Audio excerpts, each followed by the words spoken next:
بسم اللہ الرحمن الرحیم حامدا و مصلیا و مسلما اما بعد فاعوذ باللہ من الشیطان الرجیم بسم اللہ الرحمن الرحیم او کصیب من السماء فی ظلمات و رعد و برق یجعلون اصابعهم فی آذانهم من الصواعق حذر الموت واللہ محیط بالکافرین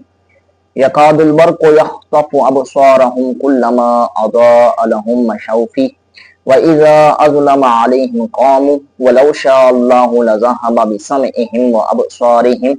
إِنَّ اللَّهَ عَلَى كُلِّ شَيْءٍ قَدِيرٌ۔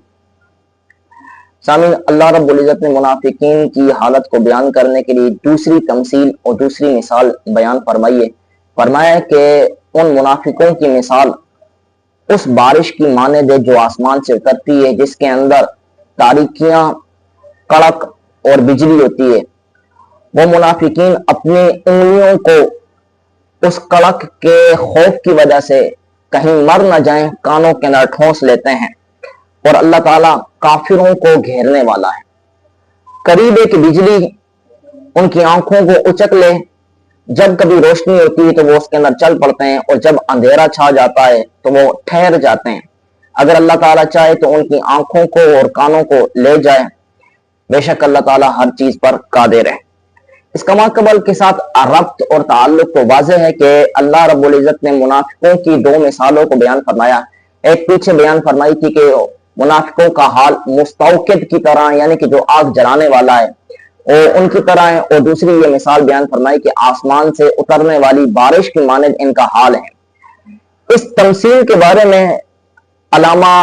راضی رحمہ اللہ تعالیٰ نے اور علامہ آلوسی رحمہ اللہ تعالیٰ نے یہ بیان فرمایا، اور اکثر مفسرین کرام نے یہ ارشاد فرمایا کہ یہ تشبیہ تمثیل کے قبیل سے۔ تشبیہ تمثیل کا یہ مطلب ہوتا ہے کہ جس کے اندر مشبہ اور مشبہ بھی دونوں مجموعی امور کو لے کر، یعنی کہ ادھر سے مشبہ بھی جو ہے نا وہ امور کے امور کا مجموعہ ہو، اور مشبہ بھی امور کا مجموعہ ہو، یعنی کہ ایک مجموعی حیثیت کو، حیت کو دوسری مجموعی حیثیت اور حیت کے ساتھ تشبیہ دینے کا نام کیا ہے؟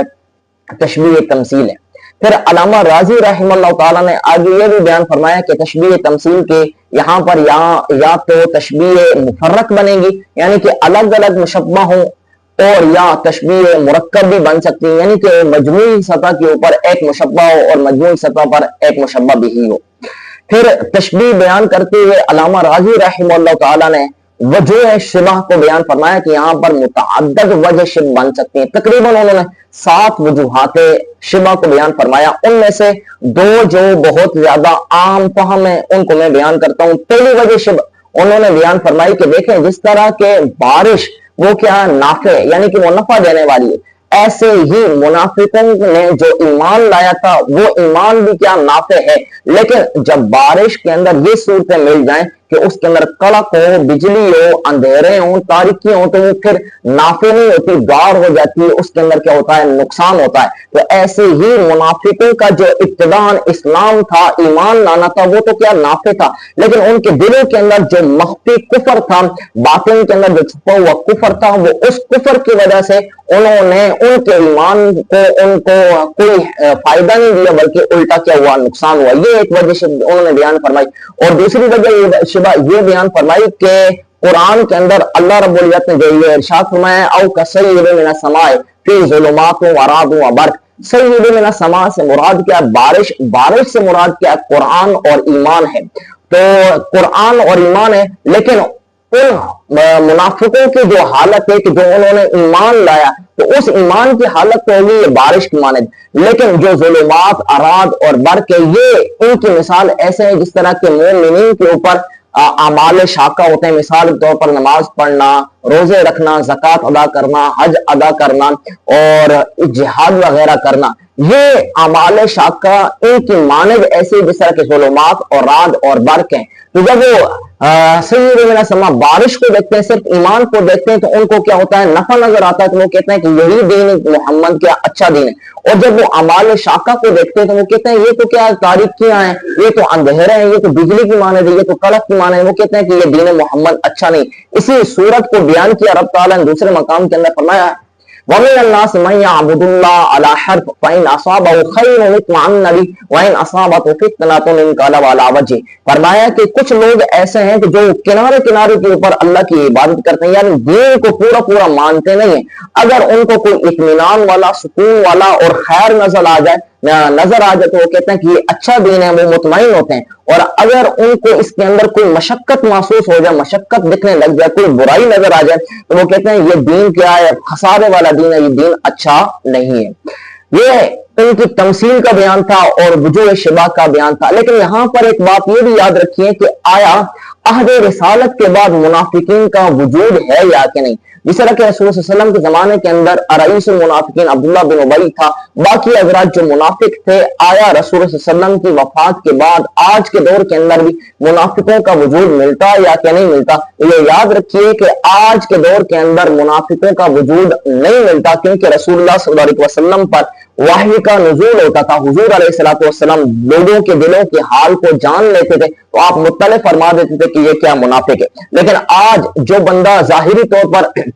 ایمان کا اقرار کرے گا، لا الہ الا اللہ محمد رسول اللہ کہہ دے گا، ہم اس کو مسلمان کہیں گے، اور جو زبانی طور پر کفر کلمہ بک دے گا، ہم اس کو کافر کہہ دیں گے. اور اگر اسلام لا کر کفر کی طرف کیا ہو جائے، پھر جائے، تو اس کو ہم مرتد کہیں گے. اور اگر اسلام لے کر آئے اور دین اسلام کے جو احکامات ہیں ان کے اوپر تان کرے، تشنیع کرے، تو اس کو ہم زندیق کہیں گے، ملحد کہہ سکتے ہیں. لیکن منافق کا وجود آج نہیں ملتا، کیونکہ کسی کے پاس یہ کبھی دلیل نہیں ہے کہ وہ اس کے دل کے اوپر کیا کرے، دل کے حال کو کیا کر لے، دل کے بید کو وہ کیا کر لے، جان لے اور اس پر مطلع ہو جائے. دوسری بات یہاں پر جو بہت زیادہ کی جاتی ہے کہ آیا رعد سے کیا مراد ہے. رعد سے مراد فلسفی حضرات نے دوسرا معنی مراد لیا کہ یہ کیا بجلی کی کڑک ہے، اور اس کے علاوہ وہ بادل کو مراد لیتے ہیں. لیکن علماء اسلام کا جو مسلمان علماء ہیں وہ کہتے ہیں کہ رات سے مراد صحیح روایت کے اندر ہے کہ حضور علیہ الصلوۃ والسلام نے ارشاد فرمایا ملک من الملائکۃ موکل بصحاب معو مخاریق من نار یسوق بها صحاب حیث شاء اللہ. فرمایا کہ یہ ایک فرشتہ ہے جو بادلوں کے اوپر اللہ نے اس کی ڈیوٹی لگائی ہوئی ہے. اس کے پاس آگ کے آلے ہوتے ہیں، اور وہ آگ کے آلوں سے ان بادلوں کو کیا کرتا رہتا ہے، گھماتا رہتا ہے، ہانکتا رہتا ہے جہاں اللہ چاہتا ہے. یعنی کہ اللہ کی مرضی جہاں پر ہوتی ہے وہ ان بادلوں کو وہاں لے کر چلا جاتا ہے. تو پتہ چلا کہ علماء اسلام کے نزدیک رعد سے مراد ایک بادلوں کے اوپر جو مقرر فرشتہ ہے جس کی ڈیوٹی لگی ہے وہ فرشتہ مراد ہے، اس سے کوئی اور معنی مراد نہیں لیا جا سکتا. پھر یکاد برق یخطف ابصارہم، اس کا معنی یہی ہے کہ منافقین جو ہیں وہ ان کو دین محمدی کے اندر اچھی بات نظر آتی ہے تو وہ کیا ہوتے ہیں، اس کو لے لیتے ہیں، پک کر لیتے ہیں، اور جو ان کو برائی نظر آتی ہے تو وہ کیا کر دیتے ہیں، چھوڑ دیتے ہیں. تو یہ اس شخص کی مانند ہے کہ جو بارش کے اندر چلنے والا ہو، تو بارش کے اندر کڑک آ جائے، بجلی آ جائے اور اندھیرا چھا جائے تو وہ چلنے والا کیا ہو جاتا ہے، رک جاتا ہے. لیکن جو اس کے اندر جو بجلی آتی ہے، یعنی کہ اس کو جو روشنی نظر آتی ہے تو وہ اس کے اندر کیا کرنے لگتا ہے، چلنے لگتا ہے. تو یہ منافقین کی حال کی کیا کی گئی، وضاحت کی گئی. اس آیہ مبارکہ کے آخر کے اندر فرمایا ان اللہ علی کل شیء قدیر، کہ بے شک اللہ تعالیٰ ہر چیز پر قادر ہے. اس آیہ مبارکہ کے اس حصے کے اندر بعض حضرات یہ اعتراض کرتے ہیں اور یہ بحث کرتے ہیں کہ رب تعالیٰ کذب پر کیا ہے قادر ہے، یعنی کہ رب تعالیٰ جھوٹ پر کیا ہے قادر ہے.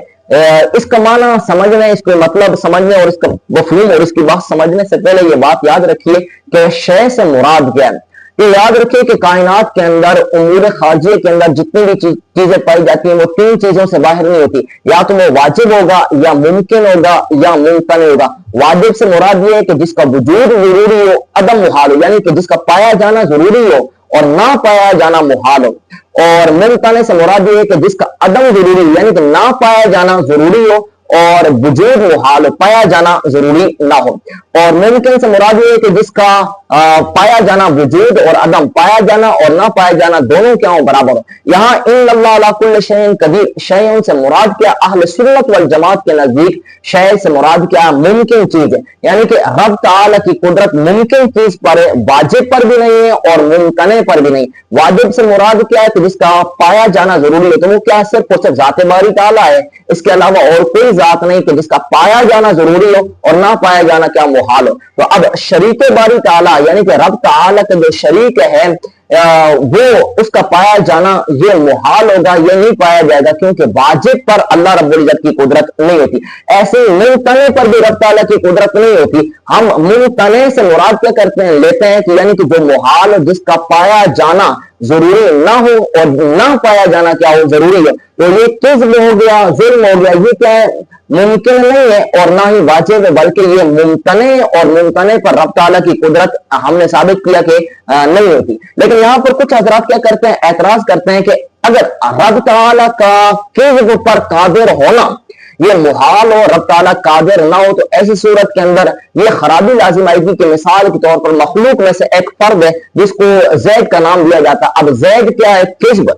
اس کے اندر زید کی کیا ہے، کذب پر کیا ہے قدرت ہے، یعنی کہ زید جھوٹ بول سکتا ہے۔ اگر زید کی کیا ہے کذب پر قدرت ہے اور خالق کی کذب پر قدرت نہ ہو، تو ایسی صورت کے اندر مخلوق کا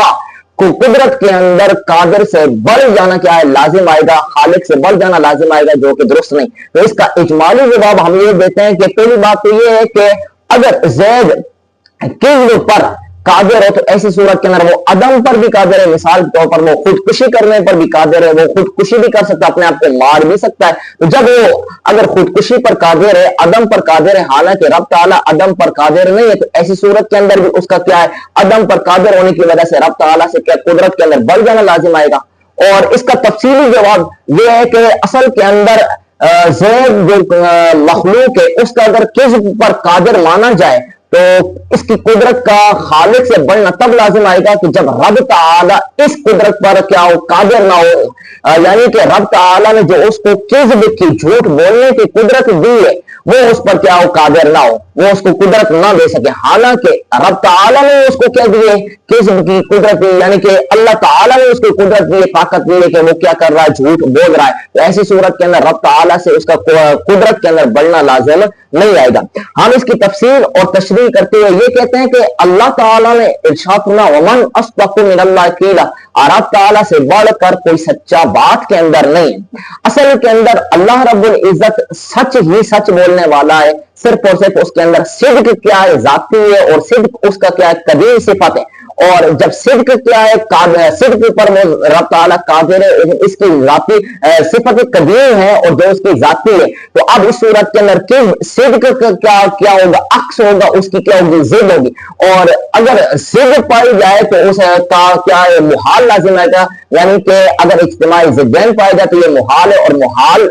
رب تعالیٰ کے لیے یہ جائز نہیں ہے۔ جب صدق پر وہ قادر ہے تو وہ کس پر قادر نہیں ہو سکتا۔ اس کی مزید تفصیل یہ ہے کہ اللہ رب العزت سبحان ہے، یعنی کہ وہ پاک ہے، منزہ ہے۔ اب سبحان ہونے کا یہ تقاضا ہے کہ وہ ظلم سے اور کذب سے کیا ہو، منزہ ہو اور مبرہ ہو۔ اس لیے ہم یہ کہتے ہیں کہ اللہ رب العزت کس پر قادر نہیں ہوتا۔ حق تعالیٰ سے دعا ہے کہ حق تعالیٰ ہمیں صحیح معنوں کے اندر اہل سنت والجماعت کے عقائد اور نظریات کو سمجھنے اور اس پر عمل پیرا ہونے کی توفیق اور رفیق عطا فرمائے۔